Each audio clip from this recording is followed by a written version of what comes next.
साथियों, विधानसभा का विशेष सत्र का आयोजन किया गया था, बुलाया गया था।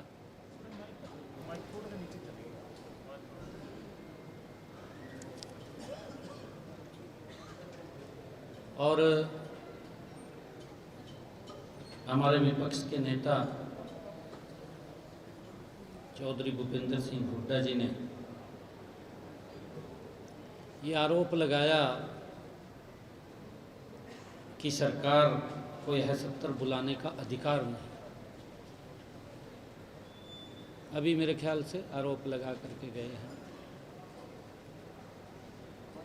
उन्होंने ये भी कहा कि यह सत्र असंवैधानिक तौर पर बुलाया गया है। पता नहीं हो, क्योंकि वरिष्ठ नेता हैं, तो उनको पता होगा भी असंवैधानिक तौर के ऊपर बुलाया गया है।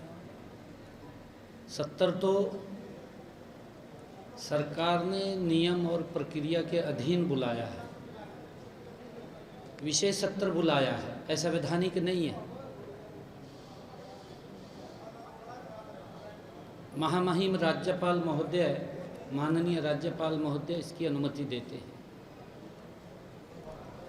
इन्होंने कहा कि प्रदेश में आचार संहिता लगी है, शायद ये भी कहा होगा, कही है बात भी, आचार संहिता लगी हुई है।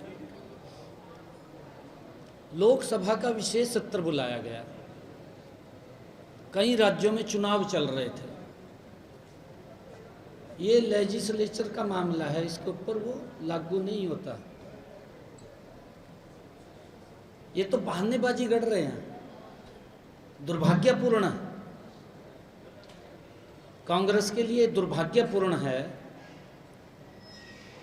कि विशेष सत्र जो ये बुलाया गया, ये आधिकारिक तौर पर हरियाणा क्लैरिकल जो सर्विस बिल है 2026 उसके लिए बुलाया गया, बताया भी गया है। नेता विपक्ष समेत पूरी पार्टी यह बताए, कांग्रेस बताए, उनके नेता बताएं, क्या कर्मचारियों के हित में बिल लेकर के आना असंवैधानिक है? बताने का काम करें कांग्रेस के लोग। हर चीज का विरोध करना, हर बात का विरोध करना। मैंने विधानसभा के पटल के ऊपर कहा माननीय अध्यक्ष को कि सुबह 10 बजे बीएससी की मीटिंग बुलाई गई। 10 बजे चौधरी भूपेंद्र सिंह हुड्डा उपस्थित हुए, सार्थक चर्चा हुई, उन्होंने एक बिल दिया, वो भी स्वीकार हो गया। किसी को नेम नहीं किया गया, चलो किसी को वही नेम कर दिया, बाहर निकाल दिया, उसके कारण विरोध स्वरूप वो बाहर जा सकते हैं। अभी विधानसभा अध्यक्ष ने उनको बाहर कर दिया, ये तो एक बात लगती है। परंतु विशेष सत्र बुलाया गया, बीएससी की मीटिंग में उपस्थित हुए, बैठ करके एजेंडे पे चर्चा हुई। दुर्भाग्यपूर्ण है। मेरे ख्याल से राहुल गांधी ने कान में फूक मार दी भी अंदर न बैठ जियो या इन्हें राहुल के कान में फूक मारी भी हम अंदर दी जाने के। एक पस्सा तो कोई ना कोई बात आए। ऐसा नहीं है कि कहीं ना कहीं तो या तो उधर से इधर बात आई या इधर से उधर गई है। भी अंदर न बग जियो, बाहरों बैठ जाओ। महिलाओं के अधिकार, नारी शक्ति वंदन अधिनियम, एक सरकारी प्रस्ताव हम लेकर के आए। कहीं निंदा का उसके अंदर शब्द नहीं है। मैंने पढ़ा भी, आपने भी सुना होगा, विधानसभा की कार्रवाई कर निकलवा करके देख ले, कहीं भी निंदा का एक शब्द नहीं है। परंतु बाहर बैठ कर, यो भी इतिहास में पहली बार देखा है कि कांग्रेस कितनी हताश, निराश, फेस भी नहीं कर पा रही, बाहर बैठ गए। भाई चाहे बाहर बैठ जाओ, चाहे अपने घर में बैठ कर चला लो, घरों में बैठ कर चला लो, तो कोई दिक्कत तो है नहीं है किसी प्रकार में। परंतु महिला जगत के लिए कांग्रेस ने अन्याय किया है। साथियों, ये बिल जैसा मैंने कहा है कि हरियाणा क्लरिकल सर्विस बिल 2026 के लिए ये बुलाया गया, उनको अधिकार देने के लिए, उनकी प्रमोशन जो रुकी हुई थी, पेंडिंग थी, उसको करने के लिए, क्योंकि उनका बड़ा दबाव था युवाओं का, हमारे ऊपर बहुत दबाव था। हमने कैबिनेट के अंदर लेकर के आए, ये काफ़ी युवाओं के भविष्य के साथ जुड़ा हुआ बिल था, कैबिनेट में लेकर के आए, विशेष सत्र का आयोजन किया और उसको लेकर के हमने आज उसको पास किया है। साथियों, आज का विशेष सत्र कैबिनेट की मंजूरी से, कैबिनेट के द्वारा पास किए गए प्रस्तावों के लिए माननीय राज्यपाल की अनुमति से आयोजित किया गया है। मैं नेता प्रतिपक्ष भूपेंद्र हुड्डा साहब से पूछना चाहता हूं, क्या चुनी हुई सरकार, चुनी हुई कैबिनेट, माननीय राज्यपाल सब असंवैधानिक हैं? इन्होंने तो पवित्र संविधान का भी अपमान किया है। कांग्रेस का लोकतंत्र में विश्वास नहीं है, माननीय राज्यपाल में संवैधानिक पीठ है उस पर विश्वास नहीं है, कैबिनेट पर विश्वास नहीं है, विधानसभा पे विश्वास नहीं है, और ये लोग किस प्रकार से फेस नहीं कर पाए, बाहर ही बैठ गए, अंदर आने की हिम्मत नहीं हुई। महिलाओं के अधिकार की बात थी। साथियों, इस विशेष सत्र के दौरान जो सदन के पटल पर रखे गए हरियाणा लिपिकीय सेवा भर्ती सेवा की शर्तें विधेयक 2026 पर चर्चा की गई और इसे सर्वसम्मति से पास किया गया।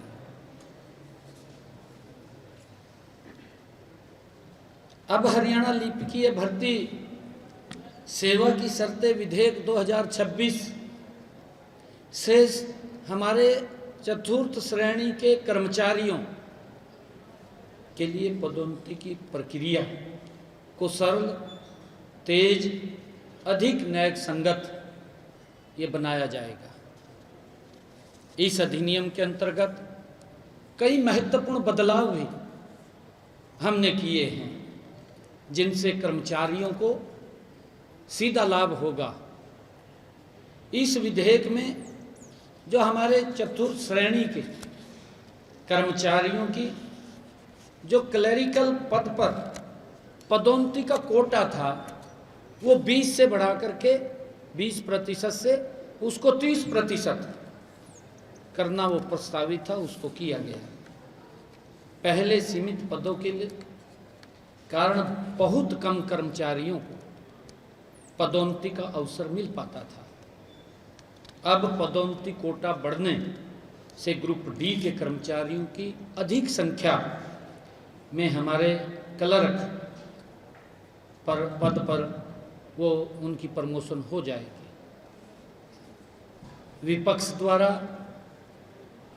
प्रदेश में खरीद न होने की परेशानी पर ध्यानाकर्षण प्रस्ताव लाया गया, जिसका मैंने 2 रोज पहले प्रेस के अंदर पूरी ब्रीफ में भी एक भी किसान को कोई दिक्कत नहीं आई है।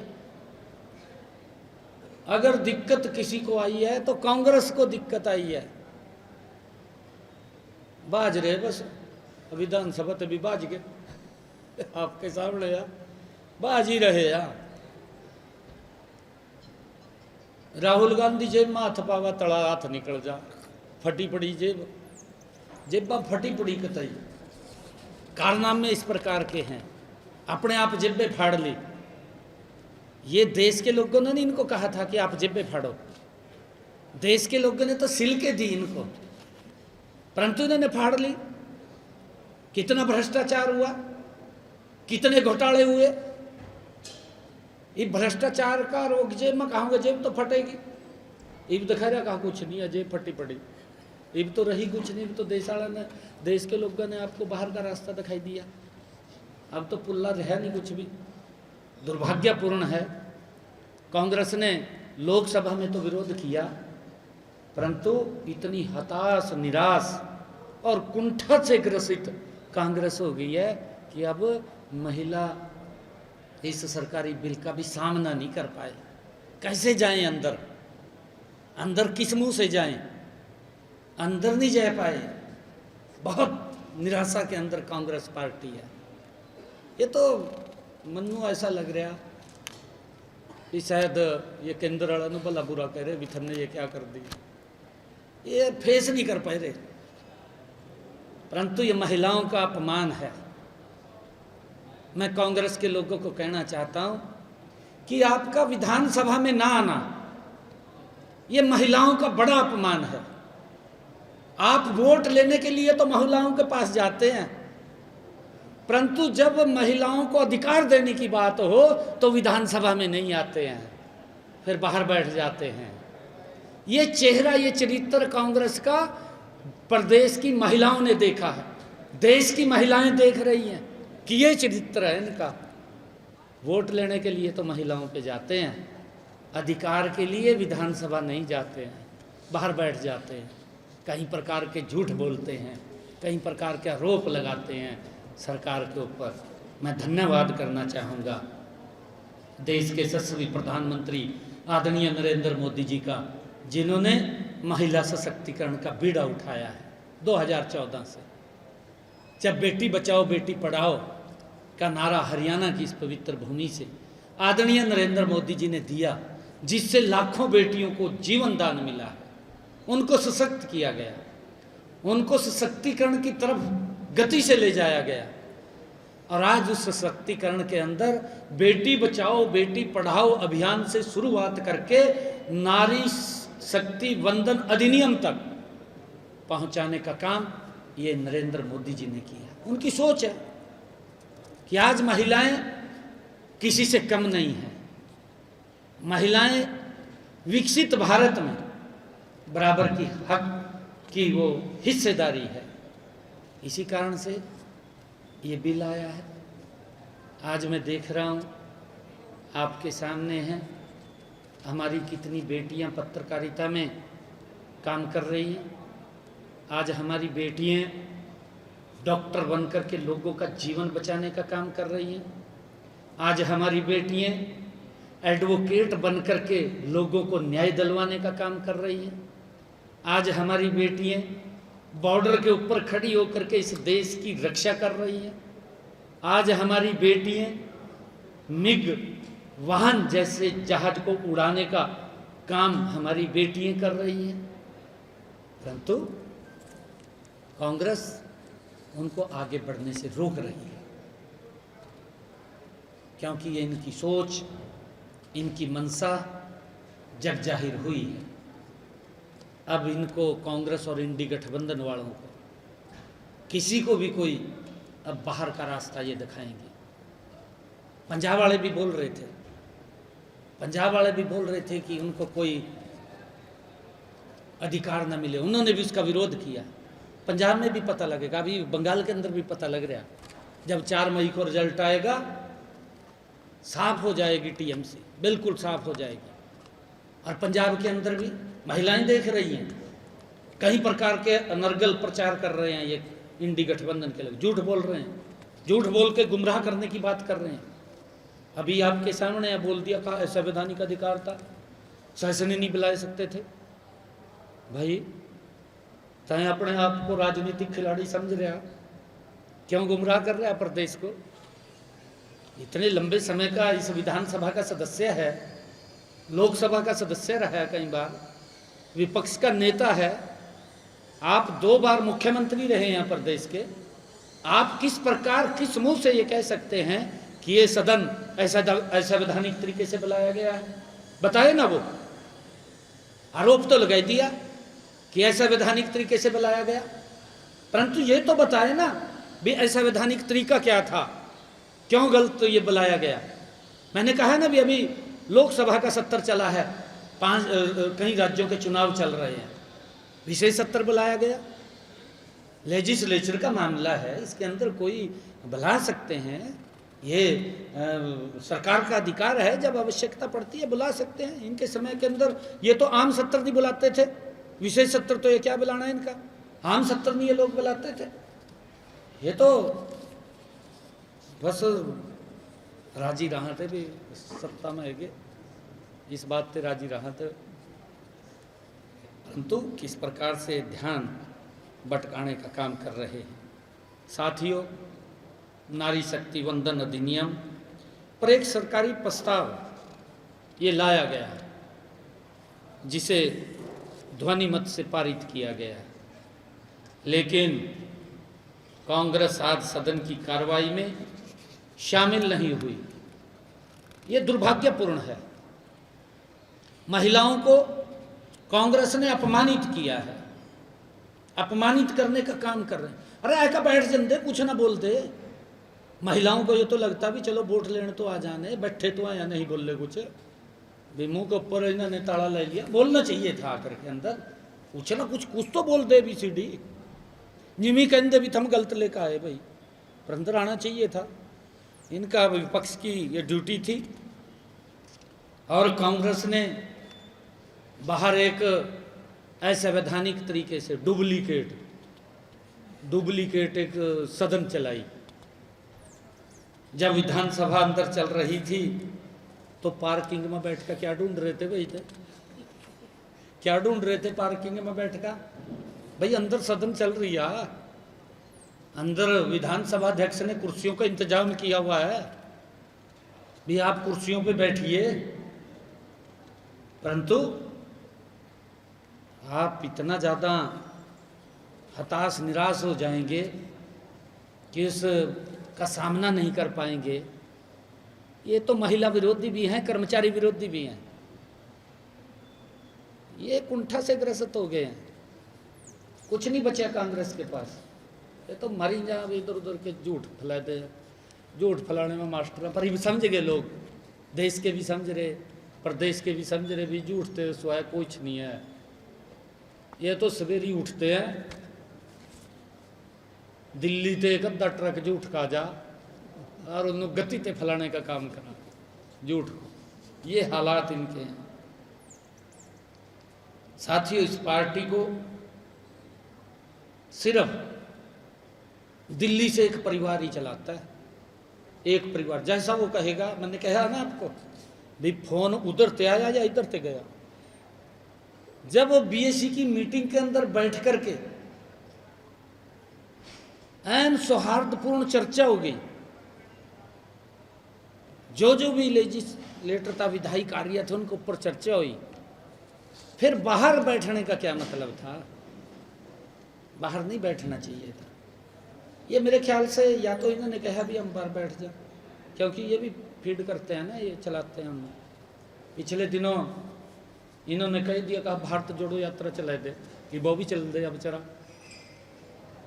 कुरुक्षेत्र के अंदर आया, क्या शब्द बोले उसने, उसको लिख करके दे दिया। कहा पांडवों ने कहा GST लाया था, कहा भाई तो क्या बात कह रहा, क्योंकि बोलने के लिए कुछ नहीं बचा इनके पास। और साथियों, केंद्र सरकार जब नारी शक्ति वंदन अधिनियम में ये संशोधन बिल संसद में लेकर के आई, तो उस वक्त उस परिवार ने सोच लिया कि अगर ये बिल पास हो गया, महिलाओं के हक में चला गया, तो हमारी जो पारिवारिक राजनीतिक दुकानदारी है इसको ताला लग जाएगा। मुझे तो ऐसा लग रहा है कि अब पारिवारिक राजनीति इनकी खत्म हो जाएगी, परंतु अब भी होगी खत्म, अब भी नहीं बचा कुछ भी। अब जो विरोध किया है वो अब कांग्रेस पार्टी पूर्ण तरह से हताश, निराश, घोर निराशा में डूबी हुई पार्टी बन गई है, घोर निराशा में डूबी हुई पार्टी। साथियों, यह बिल केवल महिलाओं को हक देने का था, यह किसी का हक छीनने का नहीं था। कांग्रेस के लोग बताएं कि उनका क्या छीनने जा रहा था। बताने का तो काम करें, कुछ तो बताएं ना, अंदर आके बताते ना भाई इससे ये नुकसान है, बताते तो। परंतु बाहरी बैठ गए, हिम्मत नहीं पड़ी अंदर आने की। मुझे लगता है कि शायद कांग्रेस को केंद्र के साथ साथ प्रदेश में भी ये लगा है कि अगर बिल पास हो जाता है तो केवल केंद्र ही नहीं बल्कि हरियाणा भी कांग्रेस की भविष्य की राजनीति पर प्रश्न चिन्ह लगेगा। इन्होंने इस बात को शायद विचार किया है। लेकिन देश के यशस्वी प्रधानमंत्री आदरणीय नरेंद्र मोदी जी ने जैसा कहा कि आज हो सकता है कि एक बार ये ताकतें महिलाओं को उनका हक लेने से रोक लें, लेकिन हमारा प्रण है कि समाज की आबादी को उनके हक हम दिलवा करके रहेंगे। ये प्रधानमंत्री जी ने कहा, उसको कोई रोक नहीं सकता। कुछ समय के लिए तो रुक सकता है, परंतु जब आम चुनाव आएंगे तो उनको अधिकार फिर मिलेगा। प्रधानमंत्री जी ने स्पष्ट किया है, उन्होंने कहा है जो ये तर्क दे रहे थे, कुतर्क दे रहे थे, तर्क नहीं कुतर्क दे रहे थे, ये कह रहे थे 2023 में पास हो गया, लागू कर दो। भाई परिसीमन हो रहा है ये तो। अगर हम देखें 1971 के अंदर 54 करोड़ की जनसंख्या थी भारत की। 1976 के अंदर जब परिसीमन हुआ 550 सीटें बनी और तब ये लिखा गया, ये कहा गया कि 2026 में ये परिसीमन होगा। ये तो तब का लिखे, इन्हीं की सरकार थी, इन्हीं ने लिखा। आज वो जनसंख्या बढ़ करके 140 करोड़ हो गई है और उस अनुपात में सीटें बढ़नी चाहिए। उसी को लेकर के प्रधानमंत्री जी ने सोचा कि ये परिसीमन और डिलिमिटेशन हो रहा है, जनगणना हो रही है, कि ये नारी वंदन अधिनियम, नारी शक्ति वंदन अधिनियम ये पास करवा लिया जाए ताकि 2029 में उनको लोकसभा के अंदर अधिकार मिल सके, वो भी आ सकें। ये प्रधानमंत्री जी की दूरगामी सोच थी। नहीं तो अगर ये परिसीमन और जनगणना हुई तो उनको 2029 में अधिकार नहीं मिलेगा। प्रधानमंत्री जी देना चाहते थे, परंतु कांग्रेस रोड़ा बनी, उसको रोकने का काम पूरी ताकत के साथ किया। और जिस दिन ये बिल गिरा, किस प्रकार से कांग्रेस के द्वारा लड्डू बांटे गए, किस प्रकार से ताड़ियां बजाई गई, किस प्रकार से ठाके मारे गए। 2029 में पता चला गया किस तरह ठाके बजते हैं, कैसे लड्डू बढ़ते हैं। जनो पता नहीं कौन सा जंग जीत लिया है इन्होंने इस प्रकार का। अरे महिलाओं का अपमान कर दिया आपने अपने पैरों पर कुल्हाड़ी मार ली। साथियों, मैं कहना चाहूँगा, गीत गजल में तो श्रृंगार है ये नारी, हो अगर जंग तो हुंकार है ये नारी। नारियों की शक्ति को कम न समझें जनाब, नारियों की शक्ति को कम न समझे जनाब। राक्षसी खामोश पर अंगार हैं ये नारी, पर अंगार हैं ये नारी। ये तो ये समझ रहे भी कुछ नहीं है। प्रधानमंत्री जी ने कहा है कि नारी अपने अपमान को कभी भूलती नहीं है, वो याद रखती है। ये तो ये सोच रहे कि भूल जाएंगे, इनको सबक सिखाया जाएगा। साथियों, मैं माननीय विधानसभा अध्यक्ष जी का भी धन्यवाद करता हूं, जिन्होंने इस सत्र में सब सदस्यों को खुल करके चर्चा करने का अधिकार दिया, अवसर प्रदान किया। मैं सभी विधायकों का भी धन्यवाद करता हूं जिन्होंने सार्थक चर्चा की। उनके द्वारा किया गया विचार मंथन और निर्णय अत्यधिक रचनात्मक और उपयोगी रहा है। मैं इस सत्र को सफल करने में परिश्रम करने वाले सभी अधिकारियों, कर्मचारियों और मीडिया कर्मियों का भी मैं दिल से धन्यवाद करता हूं। Thank you. नहीं, वो बताया गया, मैंने क्या सौहार्दपूर्ण चर्चा हुई। उन्होंने एक बिल दिया, ये पूछना आप, उन्होंने ये प्रोक्योरमेंट को लेकर के गेहूं का बिल दिया, वो स्वीकार किया गया। कॉपी विधानसभा अध्यक्ष देगा, वो तो अंदर बैठेंगे तो सबको मिलेगी। उसने क्या, अरे वो तो नोवा पोर्टल के ऊपर सब कुछ आता है। फिर वो तो नोवा पोर्टल के ऊपर आता, ऑनलाइन है आजकल, तो कोई दिक्कत नहीं है किसी प्रकार की। नोवा पोर्टल के ऊपर देख सकते हैं वो। परंतु ये आरोप लगाना कि हमें कॉपी नहीं मिली है, तो बहाने ढूंढ रहे हैं।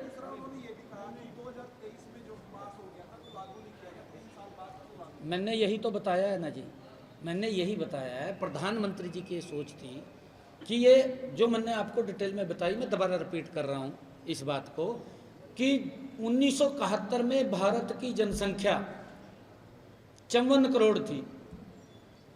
जब 1976 में ये डिलिमिटेशन हुआ, परिसीमन हुआ, तो 550 सीटें बनी। और 1976 में ये कहा गया कि आबादी के हिसाब से ये डिलिमिटेशन जो 550 की है, ये 2026 में चेंज होगी। और 2026 में ये जनगणना और डिलिमिटेशन ये इकट्ठी चल रही है। 2023 में नारी शक्ति वंदन बिल आया जो पास हुआ, और पास हुआ तो उसके अंदर ये कहा गया कि 2029 के अंदर महिलाओं को अधिकार दिया जाएगा। ये बिल इसलिए लाना जरूरी था क्योंकि डिलिमिटेशन हो रही थी, जनगणना हो रही थी। अगर इसके बाद इसको लाते तो 2029 में महिलाओं को ये अधिकार न मिलता। ये बिल इसलिए लेकर के आए अब कि उनको अधिकार 2029 में देना, इसी के साथ देना। उन्होंने सीटों के बारे में कहा कि दक्षिणी भारत के अंदर समानता रहेगी। ये भी अमित शाह जी ने पूरा स्पष्ट किया लोकसभा के अंदर कि हमने इसका एक मॉडल तैयार किया, एक फार्मूला बनाया है कि 50% जो उसकी सीटें हैं, 50% की रेशो में हर राज्य की बढ़ाई जाएंगी, जिससे कि महिलाओं को या आम किसी व्यक्ति को उसका कोई नुकसान नहीं है, राज्य को भी कोई नुकसान नहीं है। परंतु ये किस प्रकार से कह रहे हैं, इनका फार्मूला मेरे को समझ नहीं आ रहा। इनका फार्मूला तो 2029 में भारत की महिलाएं करेंगी। बिथरा फार्मूला क्या था उसका वो साफ देंगे, 2029 में देंगी। किस में जी, किसकी ले ली?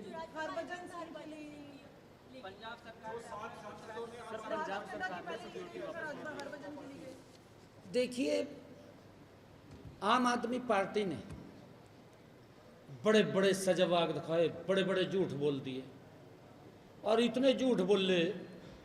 ये बड़े आदमी है ना हमारे हरियाणा पंजाब की, एक को सिमिलरी नेचर है सबकी, क्योंकि ये पवित्र गुरुओं की भूमि रही है। गुरुओं का आगमन, क्योंकि सारा ही पंजाब था, यहाँ भी आते थे। भोले आदमी है। कई बार जब कोई बड़ी बात करता है, भी ये पहलवान आया भाई, भी शायद ये कुछ करागा। उन्होंने देख लिया था पूर्व की सरकारों को पंजाब के अंदर, भी कांग्रेस भी आवा, बात करा, कर दी कुछ नहीं, रिजल्ट जीरो। इन्होंने आकर के बड़े बड़े सजाबाग दिखाए, ऐसी चकाचौंध दिखाई, पंजाब के लोग समझ गए भी भाई ये करेगा पहलवान कुछ ना कुछ। परंतु रिजल्ट जीरो, कुछ भी नहीं, चुटकुले बज रहे बस सारा दिन। और तली तला साफ कर गया माल केजरीवाल। प्रशांत थे वो सांसद भी, पूरा माल लपेट रहे यहाँ। वो विरोध करा थे भी जनता का काम करो, उनकी नहीं सुनाई दी। मैं एक वो बात बता रहा हूँ आपको, मेरे को बहुत लोग मिलने हैं वहाँ पंजाब के। एक व्यक्ति मेरे को कहने लग गया, मैंने शायद बात सुनाई थी, है बताई थी मैंने।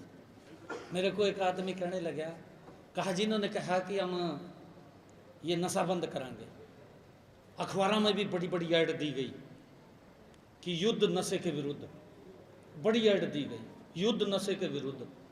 कहा जी कोई व्यक्ति जो नशा बेचता है, हम अगर जाकर के पुलिस को बता दें कि ये व्यक्ति नशा बेच रहा है, इसके खिलाफ कार्रवाई करो।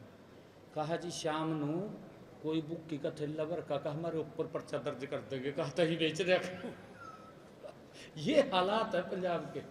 कैसे नशा खत्म होगा? सजा बाग दिखाए ना, रिजल्ट तो जीरो हुआ, कुछ भी नहीं है। ये तो पंजाब के लोगों का पैसा है जो अखबारों पर खर्च कर रहे हैं युद्ध नशे के विरुद्ध। मैं एक और बात कह रहा जी, जिस दिन भारतीय जनता पार्टी नरेंद्र मोदी की सरकार, कमल का फूल पंजाब में खिलेगा, ये नशा बेचने वाले यहाँ से छोड़कर पाकिस्तान चले जाएंगे। मैं आज कह रहा हूँ आपके बीच में, एक को भी नहीं यहाँ रुकने देंगे, एक व्यक्ति को भी नहीं रुकने देंगे, पूरे तो छोड़कर भाग जाएंगे। किसी व्यक्ति को अधिकार नहीं है कि हमारे युवाओं को खराब करे। भाई उनको रोजगार देना चाहिए था, रोजगार नहीं दिया, खाली बातें चुटकुला दे थोड़ी पेट भरेगा किसी का। नहीं देखिए, नहीं देखिए कोई संकल्प आता है, एक मिनट, मैंने बता दिया था जी, ये बता दिया था और लिखा हुआ भी है उसके अंदर लिखा हुआ भी है, जो बिजनेस है उस बिजनेस के अंदर लिखा हुआ है, बाकायदा उसके अंदर लिखा हुआ है ऐसा। परंतु मैं ये कहना चाहता हूँ, क्योंकि ये लोग बहाने गढ़ रहे हैं इधर उधर के और इनके पास बोलने के लिए कुछ नहीं है। थैंक यू, आप सबका बहुत बहुत धन्यवाद।